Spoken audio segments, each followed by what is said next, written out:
Good morning, you're watching World News and I'm your host, Klaudia Czerwińska. The March of the Living, which brings together members of the Jewish community from all over the world, is being held in Auschwitz today, 80 years after the liberation of prisoners from the Nazi German concentration and death camp. The event will see Israeli President Izaac Herzog and Polish President Andrzej Duda in attendance. Our correspondent Paweł Trzaskowski is on site. Good morning, Paweł. So tell us, what are the plans for today's event?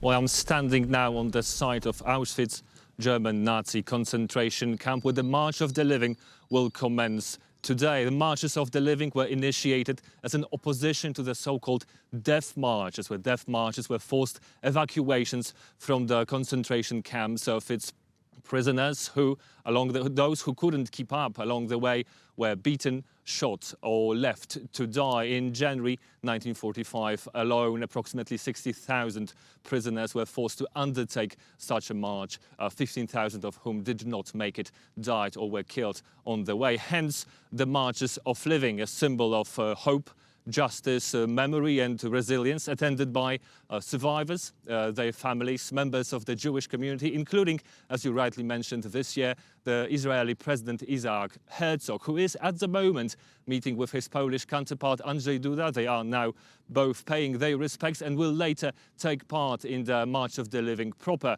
the March of the Living, which will start from here, from Auschwitz, and will go all the way to Birkenau, the second part of the largest German Nazi concentration camp, where approximately 1,100,000 people were killed, including 1 million Jews. 3 kilometers in total, and this distance is typically covered in total and striking silence. Back to you.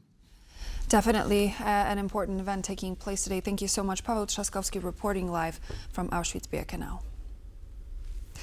Exhumations of the Polish victims of the Volhynia Massacre perpetrated by Ukrainian nationalists between 1943 and 1945 have begun in western Ukraine. The Volhynia Massacre, which some scholars believe was meets the criteria of a genocide, involved the ethnic cleansing of nearly 100,000 Polish men, women and children.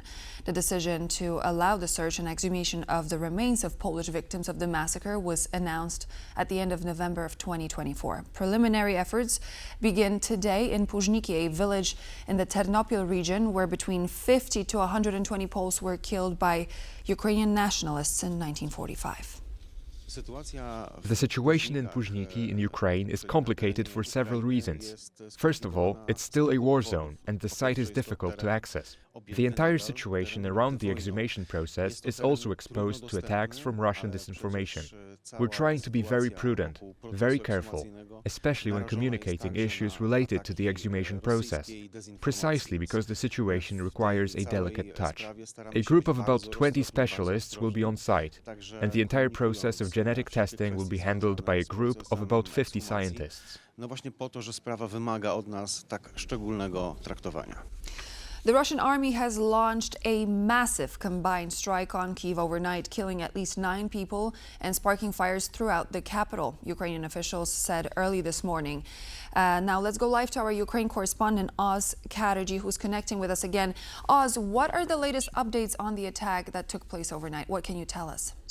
9 killed, 70 injured, with children among them. Here behind me, search and rescue operations are still ongoing here in Kyiv.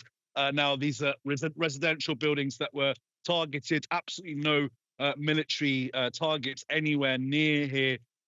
People walking around devastated, trying to pick up the pieces of their broken homes, basically. Now, the mayor of Kyiv, Vitaly Klitschko, is also on scene. TVP World spoke exclusively with him and asked him if he had a message for the Trump administration looking at these scenes in Kyiv today. Let's take a listen to what he had to say.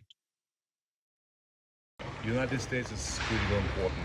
The support of the United States is very important to bring the peace back to Ukraine.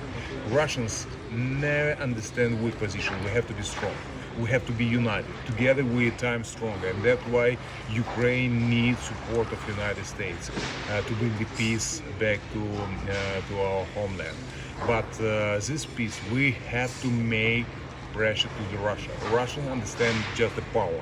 That's why we have to be strong. And together with the United States, Ukraine will be times stronger. So Klitschko there calling for more pressure to be put on the Russians. So far, no sign of any pressure being put on the Russians for these attacks from the Americans. But images like these are going to be broadcast in America this morning. So there's no way the Trump administration can watch scenes like these and not be forced into responding to them. How they respond, though, that's only one man can decide that, and that's the man sat in the White House. Devastating day for Ukrainians. Again, 9 people killed, 70 injured. More may come throughout the day as search and rescue operations are ongoing. As the day goes by, please, Oz, keep us updated. That was Oz Kateji reporting live from Kyiv. U.S. President Donald Trump said he thinks he already has a war-ending peace deal between Russia and Ukraine on the table. Speaking from the White House, Trump added that he found negotiations with Volodymyr Zelensky harder than expected. And if I can help solve it, you know, we're not losing our soldiers, but we're losing soldiers, a lot of people.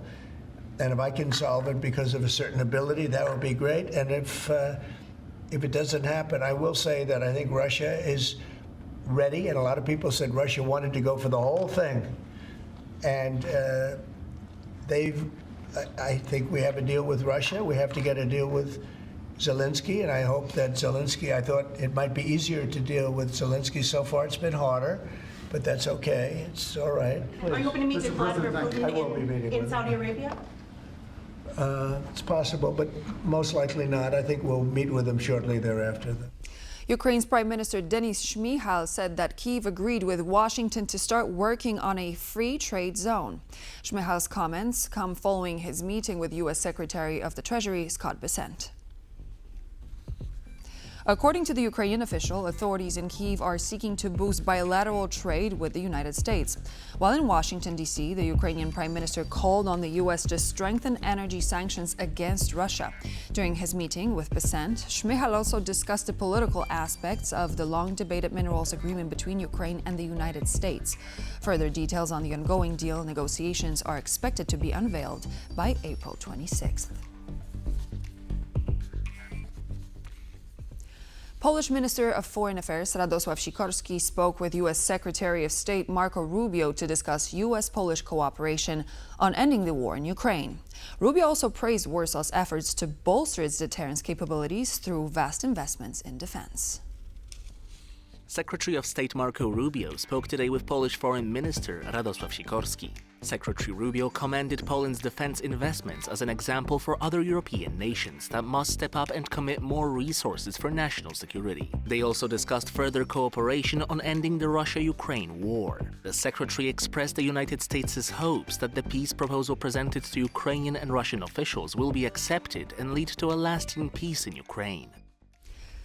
Stay as far away from Russia as possible, Bill Browder told American entrepreneurs on TVP World's On the Record. Speaking with host Adam Yasser, Browder went on to describe Russia as a lawless and dangerous country, both financially and physically. My advice for any American thinking about doing business in Russia is stay as far away as possible. I was the largest foreign investor in Russia. I was expelled from the country. I was declared a threat to national security. My offices were raided. They seized my documents. My lawyer, Sergei Magnitsky, who investigated it, discovered that they used the documents in a fraud. He exposed the fraud, and he was subsequently arrested, tortured for 358 days, and murdered on November 16, 2009. They've since been chasing me around the world with Interpol arrest warrants, extradition requests, kidnapping threats, etc. It's a complete, lawless, dangerous, physically dangerous, financially dangerous country. And this has all happened before there was any invasion, before the invasion of Georgia, before the invasion of Ukraine, before the taking of Crimea, before the full-scale invasion in 2022. It's an insanity to do business in Russia. It amazes me that these guys are running around touting this as a good idea.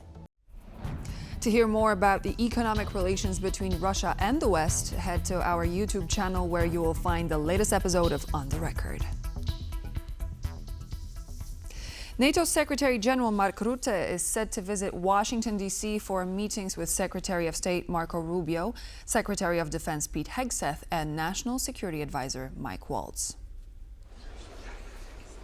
NATO Secretary General's visit will take place between Thursday and Friday. Recently, U.S. officials threatened to back out of peace negotiations between Russia and Ukraine, making many European leaders anxious. Mark Rutte, however, is known for his unwavering faith in the transatlantic alliance.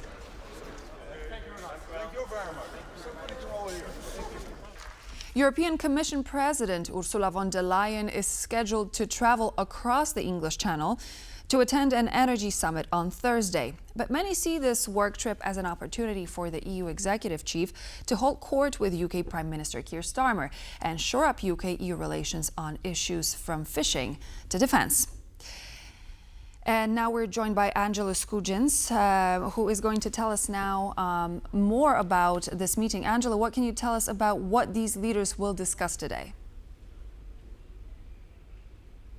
Yes, so formally on the agenda is energy security. As we know, European Commission President Ursula von der Leyen is going to London. She left this morning to attend that summit of the future of energy security. So we expect the transition to climate-friendly energies to be on the table. But according to a readout from the European Commission distributed yesterday, geopolitical issues, security and defence, as well as fishing, are expected to be discussed by these two leaders.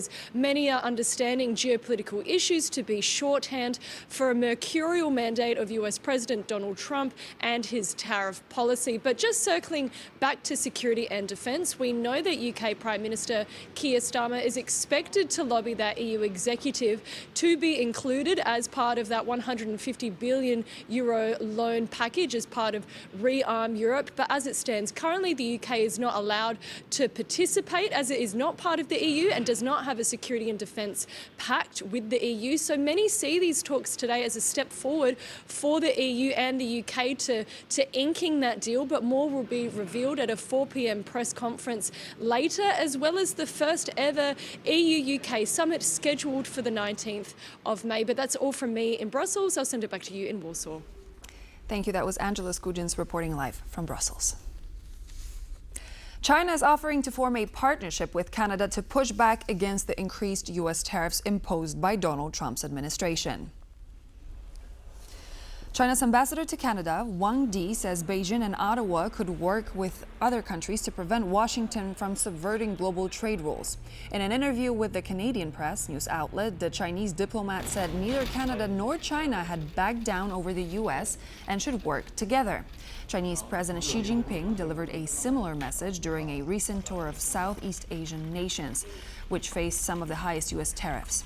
There's been no official reported response to the proposal, but China has for several years been regarded as a major security threat to Canada.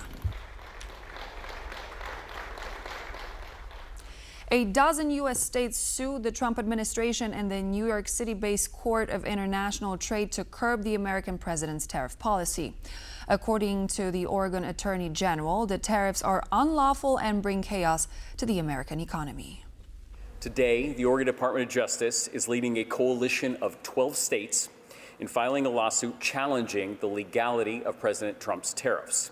The lawsuit has been filed in the United States Court of International Trade and focuses on 4 executive orders that claim the power to set tariffs through an unprecedented misuse of emergency powers. These tariffs are unlawful. They're chaotic and harmful to the hardworking families and businesses that make our state thrive. And they are not just numbers on a page. They are real costs in all of our wallets, your workplace, and all of our future. And so this marks the end of our broadcast, but please do stay tuned. We're back in just a moment with more news and features.